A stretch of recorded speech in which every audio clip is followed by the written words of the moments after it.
Hello, everybody. In this new video, I am going to test again my English skills. I think I have worked a little bit on the production of my content. And in this case, I think I have a better command of the application of which I am working to create videos here at home. So in this case, I would like to argue that it was not feminism, but Christianity what gave to the women the equity of rights in front of men, especially in the fundamental institution of marriage. Before Christ, with some exceptions, of course, it's not something like was just divided uh, exactly after the coming of Christ, but in general terms, before Christ, the marriage was a contract that was totally in favor of men. In fact, polyamory and polygamy was something allowed just for men in many cultures before Christ.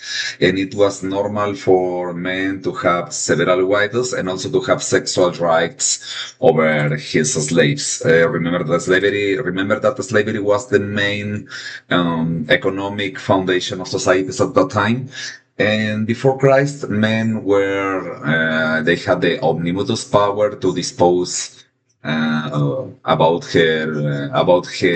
wives and about their female slaves or of women in general. There were very few cases where women have the rights to initiate a divorce complaint or to file a divorce suit, and it was generally allowed just to men, and men were able to dispose about the every amount of wives that he would like to have in general terms. And they could repudiate their wives just by will. And for example, if a man met a younger or more beautiful woman, he could repudiate to his wife just under his will, or even with true or false testimonies about adultery or infidelity, claiming it was more than enough. And in most of the times, those times institutions allowed the men to repudiate their women, and there were also, very gruesome cases where women were subdued to a kind of divine judgment, where they were forced to drink kind of a poisonous liquid that was composed by an ink and several other chemical formulas, where she was essentially poisoned, and if she survived uh, once she ingested that poisonous drink, she was innocent. Of course, in most of the times, if not in all of them, women resulted like guilty of adultery, and they were dismissed, repudiated, and they were dead. They were terrible. There were terrible cases, and women were in total disadvantage in front of men. So there was no equity of rights, and it was a stage of human life where just men counted in legal terms, and women have almost no rights in most of the cultures of that time. So men were able to have several women, and they were also allowed to have premarital sex with no restriction in most of the cases. But women, no, they didn't have that right, and that was a mandate of women being virgin to be able to get married. It was considered that women that were not virgin, they were not worth for a marriage, and they were condemned to a life of ostracism, or even to degradation, or to public segregation from the society. So after Christ came to the world and Christianity started to spread, there was a revolutionary idea about the equity of rights, not just under the institution of marriage in front of the law and of the state, but also in sexual morality and in sexual behavior, because Christianity put at the same level the sexual behavior of men and women. because for both of the sexes, it was requested to have a moral sexual behavior in which it was forbidden to have sex before marriage. Premarital chastity was equally requested for both of the members of the marriage because it was going to be a monogamy marriage, and in terms of that monogamy, neither men nor women were allowed to have premarital sex, and once they got married, they were just they were just one for the other. The man was the owner of the body of his wife, but also his wife was the owner of his body, of the body of her husband. So that equity of rights, it was revolutionary in many terms.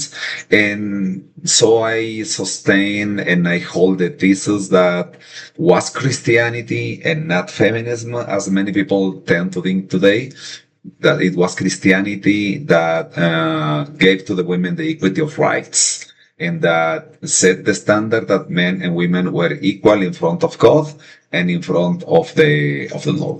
It was not feminism. It is very clear it was Christianity.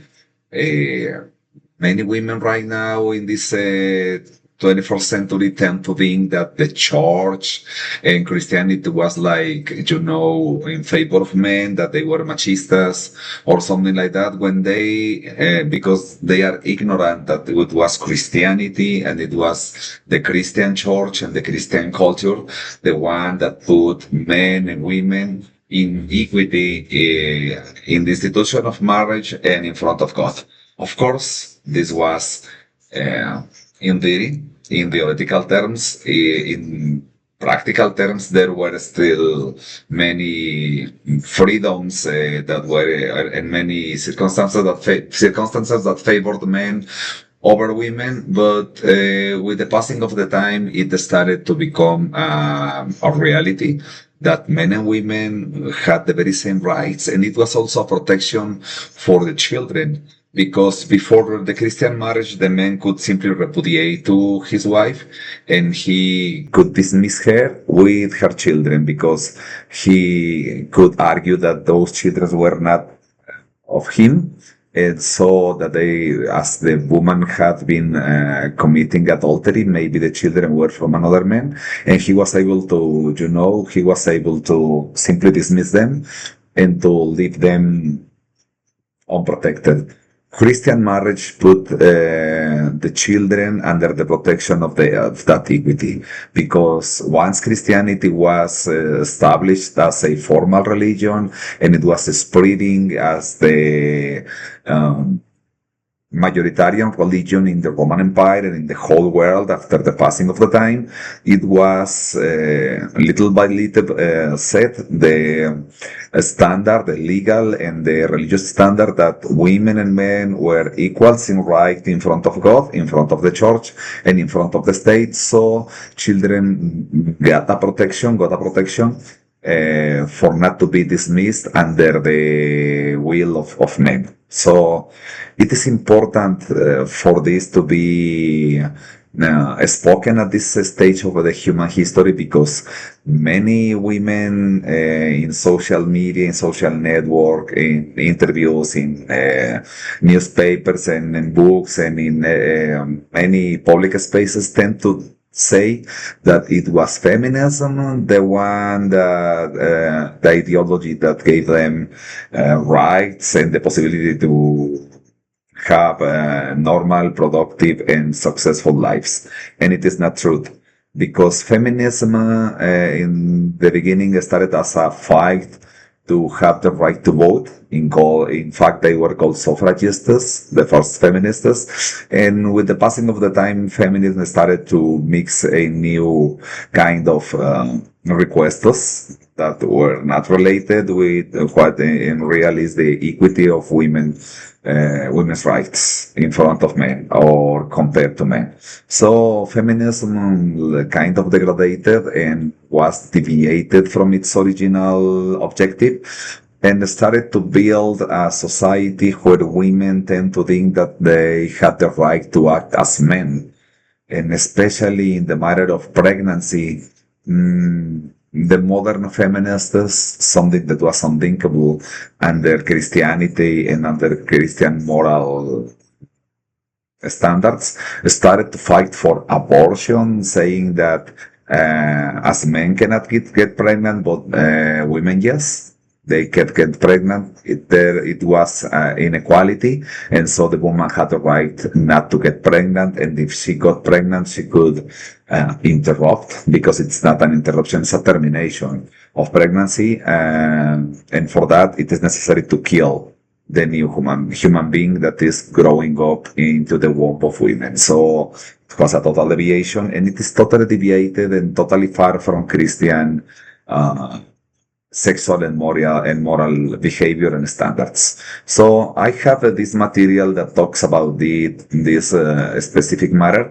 The first one is very short. It lasts no more than 5 minutes, and we are going to be able to see how Christianity set a new standard of behavior for both of the sexes, not for just one. So if there was a philosophy, a religion, or a way of think that gave back to the women, or that allowed women to have the same rights that men had, was Christianity. Just let's start, and I will be explaining as they are, as the woman who speaks here starts to explain.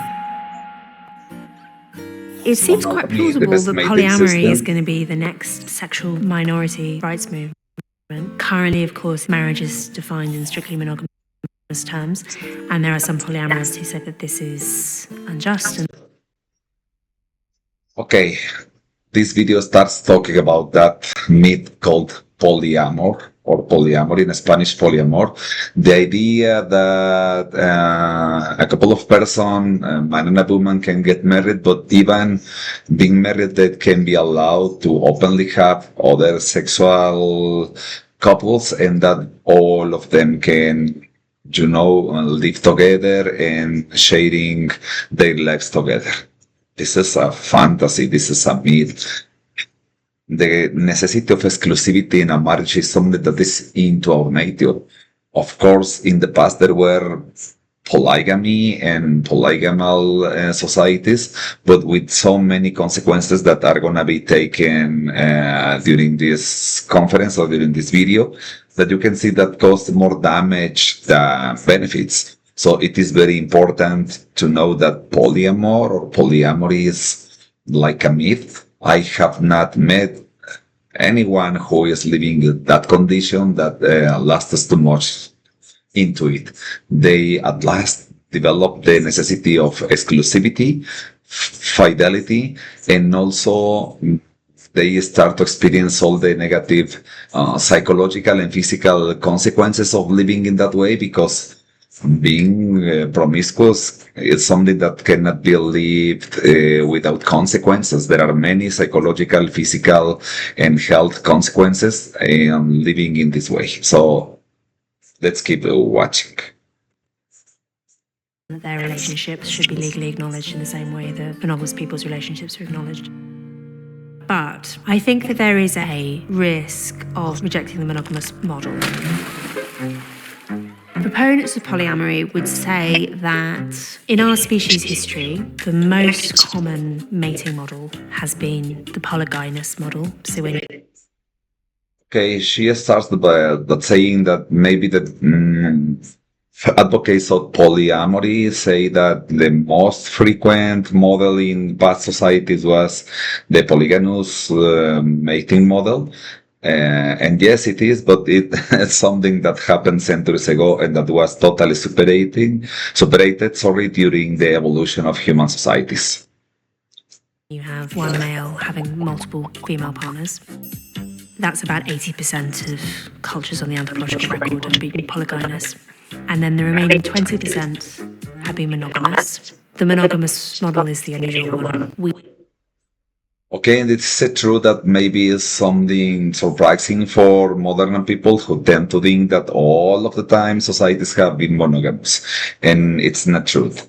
She has said that the archaeological records and the anthropological ones show clearly that 80% of societies have been polygamous.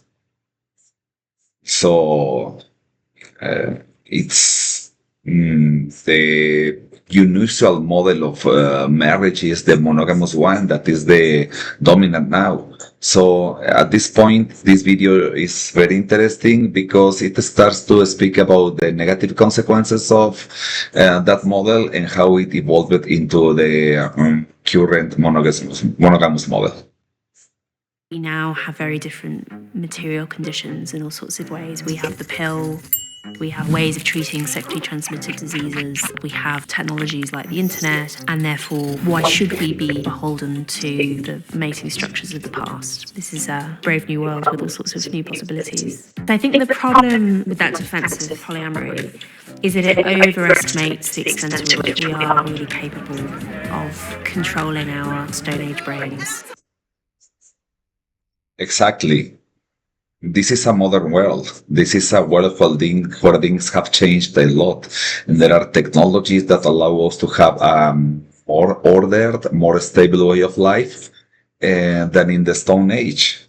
We are not in that stage of the human history. We are in a modern stage of human history where technology and the advancements of science, medicine, culture,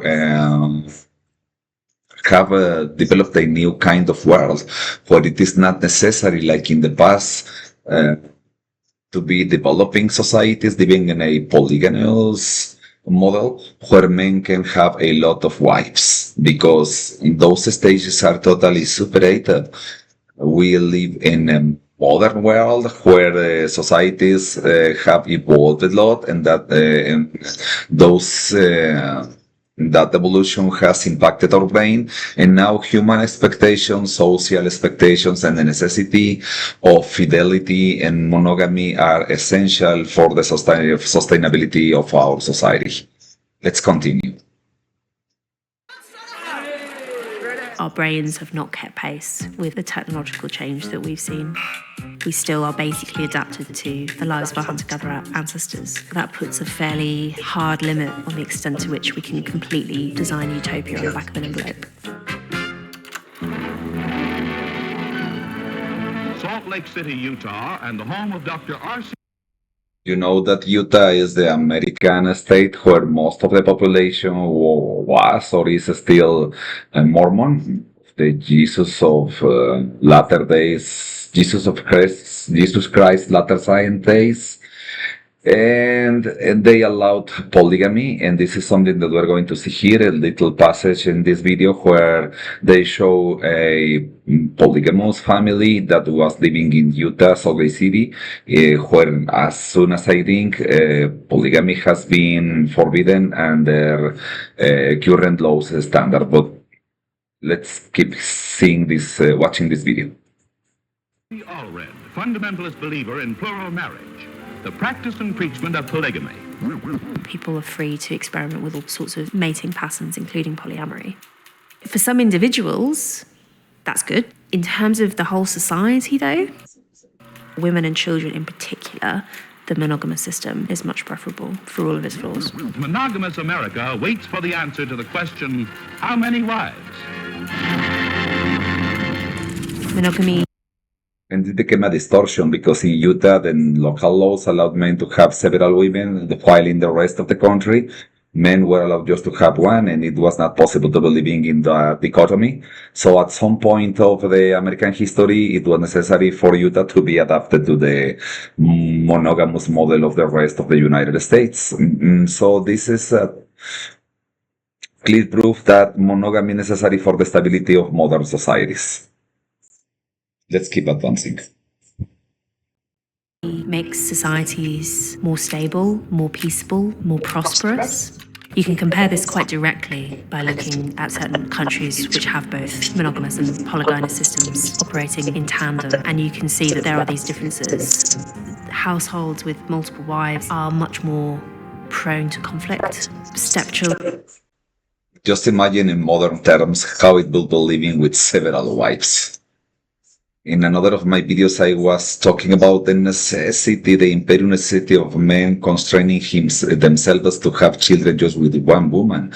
Just imagine how many conflicts should arise or in a family where there are several wives and several children from different wives. I cannot imagine what was the kind of hell that the man in that home was living under the pressure of several women that had their own priorities with their own children, and what the conflicts would be among all those wives in the daily life when they were sharing the same man. So it is astonishing that social model had not just survived, but even existed. But okay, in the past it was another matter. But just imagine how difficult it would be for several women to be living together and sharing the same man and trying to keep, intimacy among them as a normal conversation topic in their life. Just look at the expression that this woman in the video has, because she herself tries to think how it was possible, because she as a woman recognizes that is something extremely difficult, because women are women and they have always been women, and it is very difficult to have several women living together, not just in a marriage, but in a company or even in some family environments or working environments where the presence of several women is many times very conflicted because of the very nature of women, who are more emotional human beings, and that also had repercussions of their chemistry as women in their mood and in their behavior and in their way of life. Children in particular are much more vulnerable to abuse by their step-parents. It's a phenomenon that evolutionary biologists call the Cinderella effect, described by Steven Pinker as the single greatest risk factor in child abuse ever identified. We've inherited our monogamous marriage system from ancient Rome, which was unusual in having a monogamous model. But Roman sexual ethics were wildly different. Roman culture, including sexual culture, was fairly cruel and shocking. In the Roman world, Harvey Weinstein would have been completely unremarkable. The idea that a rich, high-status man should have sexual access to his social inferiors, in particular his slaves, was completely unquestioned in the urban. Okay, what she's stating is that in the Roman Empire there existed the monogamy marriage, but men, especially if they were rich one, were allowed to have sexual rights over their social inferiors, and their slaves. Of course, he could have a nominal wife, but he had the right to sexually possess many women, regardless of that situation, and women were not allowed to do so. The wife of that man, especially if he was a rich one, had to keep chastity and just being sexually active with her husband. For Christianity, prostitution was completely permissible. The sexual double standard was alive and well, and that men were basically allowed to be as promiscuous and unfaithful as they wanted, whereas women were expected to protect their chastity fiercely and so on. And into this world, in the 1st century AD, comes Christianity with some very radical, very shocking ideas about sexuality. So in the 1st century after Christ's death, Christianity starts to spread among the world, and the known world, the Roman Empire, and it has very radical sexual ideas and that are going to be exposed in the next minutes of the video, where men and women were requested to have the very same sexual standard, and they were not allowed to be promiscuous at all. The idea that, yes, women should expect to be chaste, but so should men. The expectation that women shouldn't have premarital sex, this is also applied to men for the first time ever. Often this is Christianity, for first time ever, requested men to be sexually chaste. And it was something that was not very well received among men at the time. Maybe that was one of the reasons, because Christianity was fiercely and cruelly persecuted during the first centuries of its existence. Most unwelcome message to men of the first century AD. But for all sorts of complex historical reasons, it caught on, and Christian sexual ethics became the dominant force in Europe and colonies for 2,000 years. And then in the 1960s and onwards, we end up slowly unraveling the embedded Christian ideas. And we're still on that kind of de-Christianization course. Then in 1960, for almost 2,000 years, the Christian sexual ethics was the dominant kind of behavior among the Western world. But she said that in the 60s, the women started to fight for rights that allow them to be sexually promiscuous, with the terrible results that we are living and watching now each and every day. I think that often feminists make a mistake in assuming that there's a binary between feminist ideas on the one hand and Christian ideas on the other, and that they are necessary. And this is a key point in this conversation. How feminists tend to think that Christianity is opposed to feminism, when it is not true. Christianity was the very first religion that gave to women equity of rights in front of men. In conflict. For all of the downsides of the Christian view of men and women and sexuality, also there is this fundamental idea that the weak should be prized and protected and the strong should restrain themselves, which was radical then and really remains radical now. Because in this case, human chastity is not easy. So Christianity requested for men strength to contain themselves, to be able to dominate their impulses and not to be acting as stupid animals, essentially. So Christianity elevated the human spirit over the kind of behavior that pagan and ancient societies had, where men did not constrain themselves in their sexual behavior. They were promiscuous as they will, and women were just a little bit more than one dick or one possession. So Christianity was radical and keeps being radical right now in this stage of our history, where women tend to think that they can be as promiscuous and as liberal in sexual terms as men were before. And the results are not good. And right now there is a huge breaking in the relationships between men and women, because men are confused and women too. Women tend to think that they are not free, or that they are like subdued under a male patriarchy system if they are, like submissive.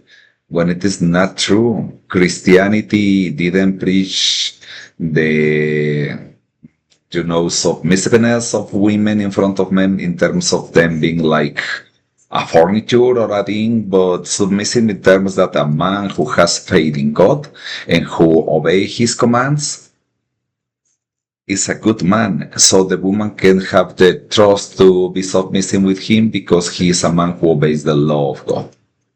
So there is a huge confusion right now. I can detect it in young people relationships. I can see how young women are totally disappointed of young men's behavior, and they are looking for older men who have more experience in life, because young men don't know how to act as real men, because feminism and all those feminist ideas have them very confused, and they don't know what to do in this situation.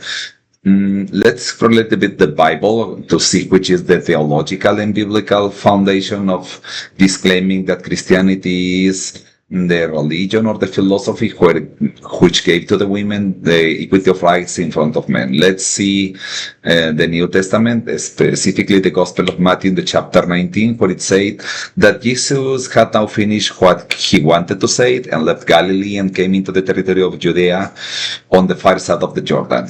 Large crowds followed him and he healed them there. But some Pharisees approached him, and to put him in the test, they said, "It is against the law for a man to divorce his wife on any pretext whatever."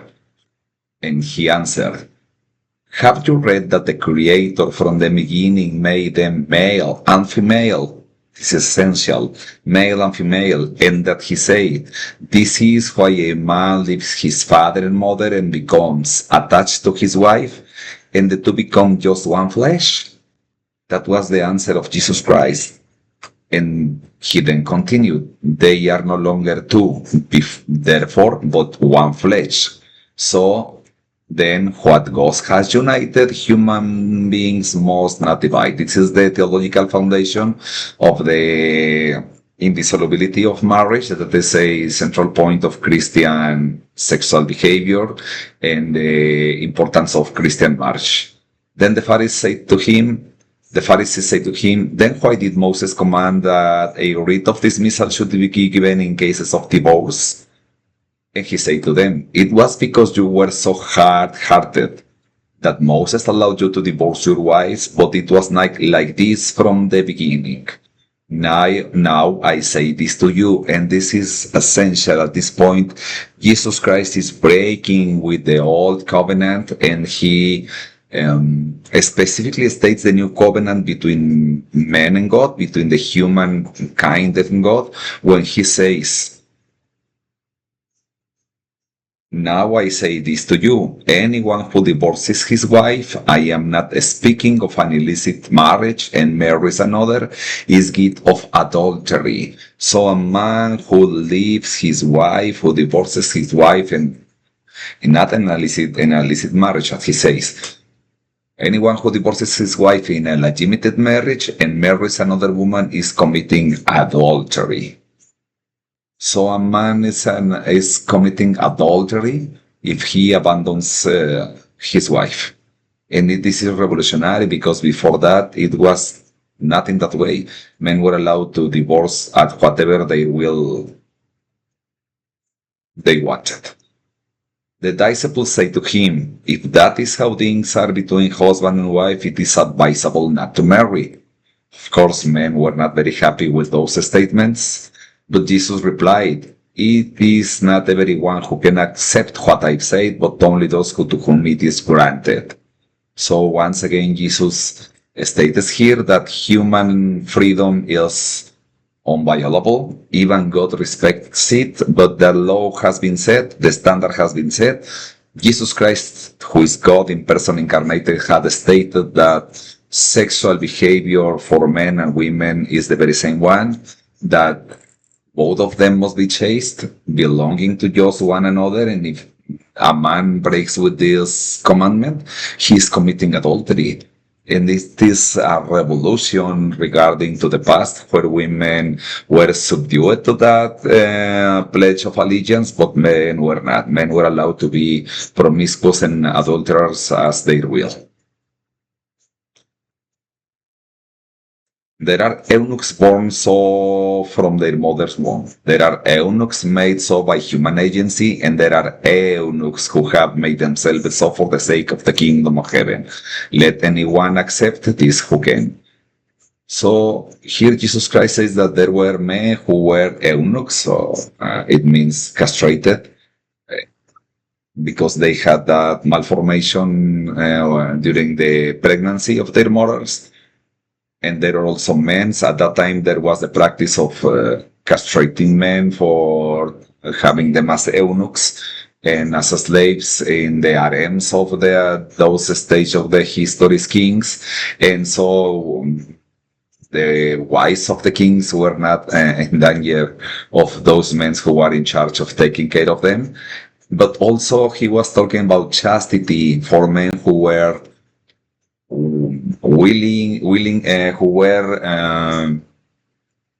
willing to dedicate their lives to an invisible God, and that it was valid. So marriage is not for everybody.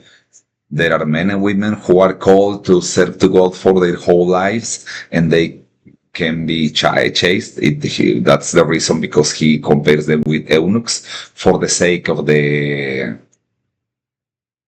King of Heaven and the kingdom of heaven. So this is a very important key point in all this discussion that we are having about women's rights. So this is very important for us to understand, especially for modern societies who tend to think that it is feminism the one that gave the rights for women, and it is not true. What feminism did was to accelerate the acknowledgement of several rights that had been, not allowed for women to have. But once those rights were granted and it was normalized that women could vote, or study in a university, or to inherit belongings, or to, occupy positions of political power. Now feminism have been degrading.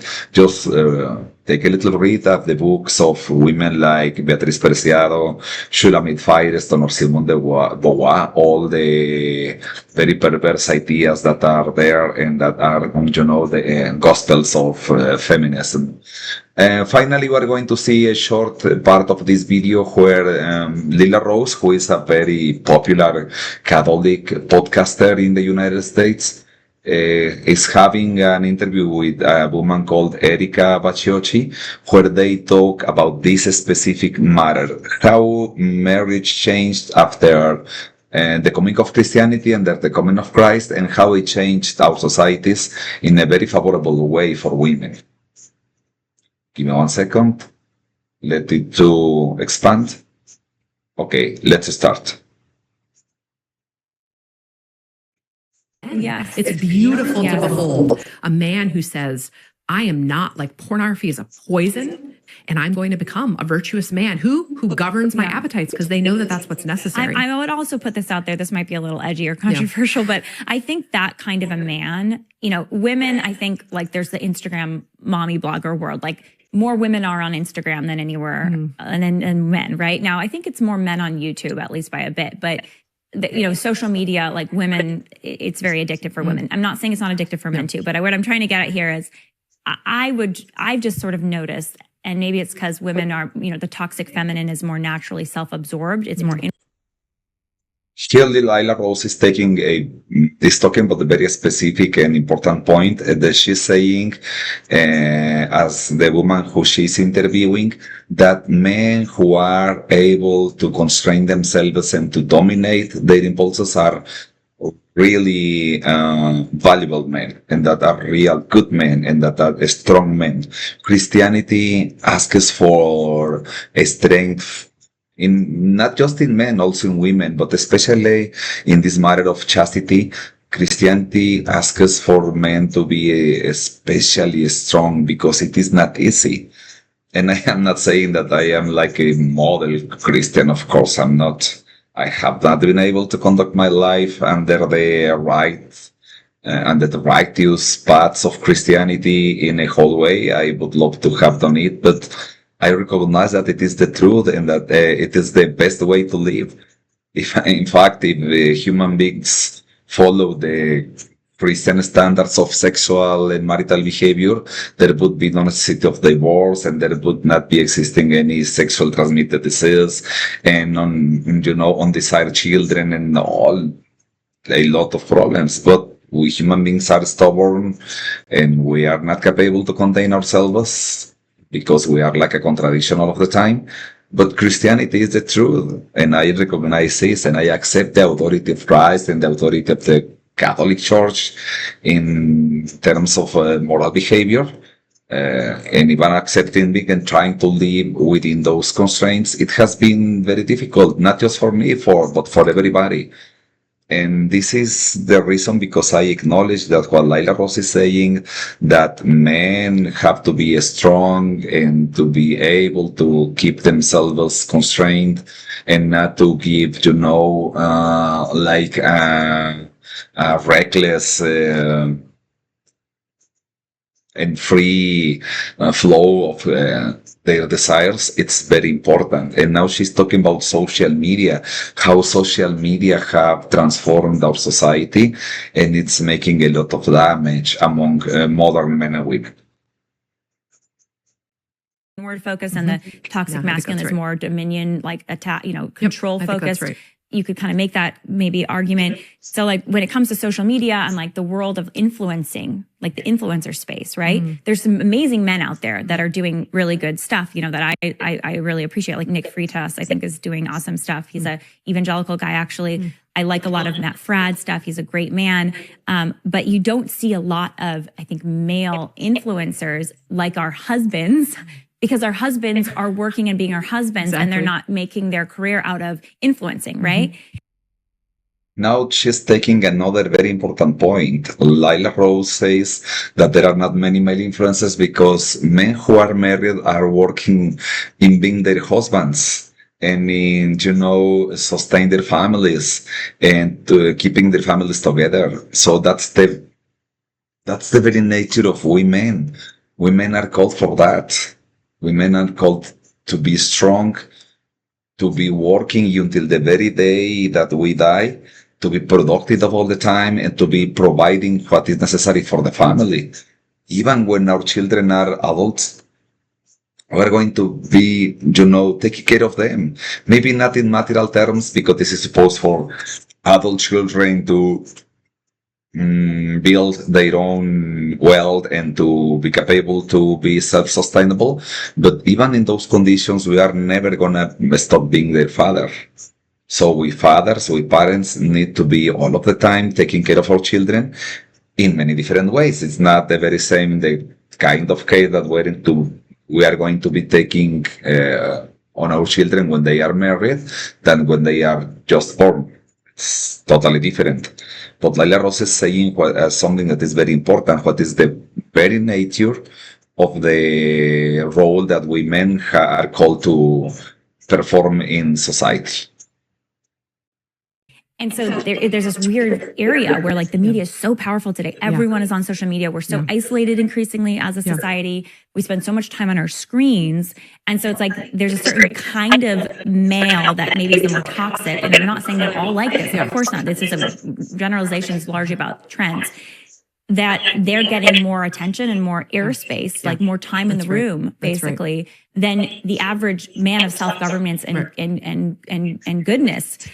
Because those men typically don't like social media. They're not on it. They hate it. Humble men. And they're humble men. Because they know that that's their like when I have a conversation with my husband, I get to talk to him every morning, every night, and throughout the day. But when I talk to him, I'm always like, that was so wise. Like, that was so good. I wish we were recording this for my podcast. I joke with him. I'm like, got to get you on the podcast because he's just dropping these this truth. And in this simple way that it's just so profound. It's so accessible and kind of like what your, to be husband told you. It's not about you, Erica. Is that the phrase? Well, can I tell you another story that happened actually while I was writing the Wall Street Journal article? Yes.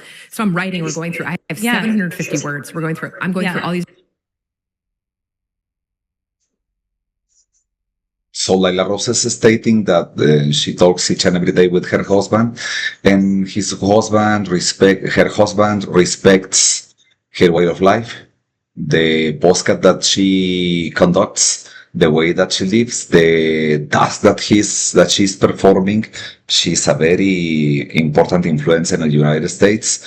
She's one of the top Catholic influencers I don't think just in the United States, maybe in the whole world. And her husband respects that, but he lives his own life as a man. So he's a strong man that does not feel that he's threatened in some way by his wife's fame and by his wife's work. So this is very important to understand, because the male role in society is specifically that, to be, especially in these modern times, like a team with his wife, in this case, his wife's, and to be able to be working together even with those differences, with those different roles, but as a team. And that's essential in a marriage. I would have followed this path, because I would be so much happier than I am right now. But okay, mistakes are part of human life, and we are here to learn. So let's finish with this last portion of the video.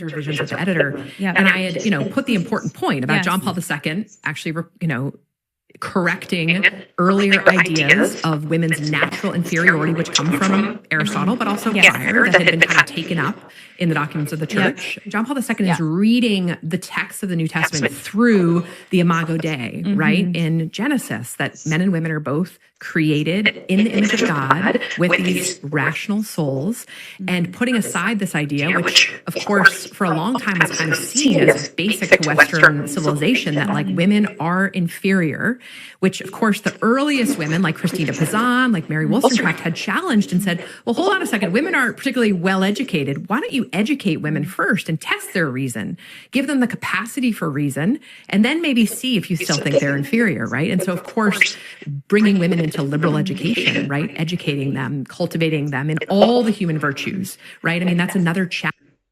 So we are going to finish with this. Pope John Paul II, who was the Pope during most of my childhood and adulthood, was a great Pope. He is now a saint of the Catholic Church, and he was reinterpreting, not for the sake of changing the doctrine, but to reinforce the idea that Christianity has put the right of men and women and their dignity at the very same level in the face of God and in the face of the whole world and of the state and of the society and of the law.